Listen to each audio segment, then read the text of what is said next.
ഒരൊറ്റ പ്ലാസ്റ്റിക് കുപ്പി ഇന്ന് ഒരു വൃത്തികേടോ ഒരു മാലിന്യമോ KSRTC വണ്ടി കാണിക്കാൻ പറ്റും. 1 രൂപ ഡ്രൈവർക്കും 2 രൂപ കണ്ടക്ടർക്കും കൊടുക്കും. യാത്രക്കാർക്ക് മാർക്കറ്റിൽ കിട്ടുന്നതിനേക്കാൾ MRPയേക്കാൾ 1 രൂപ കുറച്ച് തന്നെ ക്ലിയർ ചെയ്യും. നമ്മുടെ വേസ്റ്റ് കൂടെക്കകത്ത് എല്ലാ സംവിധാനം നമ്മൾ ഒരുക്കി. ഒരു പ്ലാസ്റ്റിക് കുപ്പി ഇട്ടതിൻ്റെ പേരിൽ ഗണേഷ് കുമാറിന് എന്തിനോ പറ്റിയെന്ന് പറഞ്ഞു. ഒരൊറ്റ പ്ലാസ്റ്റിക് കുപ്പി ഇന്ന് ഒരു വൃത്തികേടോ ഒരു മാലിന്യമോ KSRTC വണ്ടി കാണിക്കാൻ പറ്റും. എന്നെ പറയുന്നതിനൊന്നും എനിക്കൊരു കുഴപ്പമില്ല, ഒരു പ്രശ്നമില്ല, അതിലൊന്നും ഒരു നാണവുമില്ല. പക്ഷേ നന്നാകണമെന്ന ആഗ്രഹത്തിൽ ഒരു മാറ്റവുമില്ല. ഇപ്പോൾ ഒരു പ്ലാസ്റ്റിക് കുപ്പിയും കാണാനില്ല, ഒരു മാലിന്യവും കാണാനില്ല. ഡ്രൈവർക്ക് വെള്ളം കുടിക്കണോ, സൈഡിൽ എല്ലായിടത്തും ഹോൾഡർ വെച്ച് കൊടുക്കാൻ എഞ്ചിനീയർമാരത് പറഞ്ഞിട്ടുണ്ട്. അതിൽ വെള്ളം വയ്ക്കാം, അത് കുടിക്കാം, നല്ല വെള്ളം കുടിക്കാം.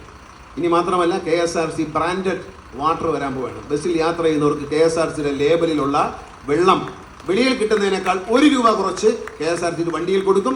അതിൽ 2 രൂപ ഒരു കുപ്പി വെള്ളം വിൽക്കുമ്പോൾ 2 രൂപ കണ്ടക്ടർക്കും 1 രൂപ ഡ്രൈവർക്കും കൊടുക്കും. ഡ്രൈവർ കൂടെ കൊടുക്കണമല്ലോ, ഡ്രൈവർ കാഴ്ചക്കാരനായിട്ട് ഇരുന്നാൽ പോരല്ലോ. ഈ KSRTCയിൽ ഡ്രൈവറോട് അനീതിയുണ്ട്. എൻ്റെ അച്ഛൻ പഴയ ഡ്രൈവേഴ്സ് യൂണിയൻ്റെ പ്രസിഡൻ്റാണ്. ഈ ഡ്രൈവർക്ക് പ്രമോഷനൊക്കെ വളരെ കുറവാണ്, കണ്ടക്ടറൊക്കെ കിട്ടാറുള്ളൂ. അതുകൊണ്ട് ഈ ഡ്രൈവറെയും കൂടി നമ്മൾ പരിഗണിക്കണം എല്ലാ സ്ഥലത്തും. അതുകൊണ്ട് ഡ്രൈവർക്ക് പരമാവധി വെഹിക്കിൾ സൂപ്പർവൈസറെ ആവാൻ പറ്റും, പക്ഷേ ഡ്രൈവറെ പരിഗണിക്കാതിരിക്കുക ശരിയല്ല. അതുകൊണ്ട് 3 രൂപ ജീവനക്കാർക്കാണ്. ഒരു കുപ്പി വെള്ളം വിൽക്കുമ്പോൾ, വണ്ടിക്കകത്ത് വിൽക്കുമ്പോൾ അതിൽ നിന്ന് 1 രൂപ ഡ്രൈവർക്കും 2 രൂപ കണ്ടക്ടർക്കും കൊടുക്കും. യാത്രക്കാർക്ക് മാർക്കറ്റിൽ കിട്ടുന്നതിനേക്കാൾ MRPയേക്കാൾ 1 രൂപ കുറച്ച് വെള്ളം കൊടുക്കും.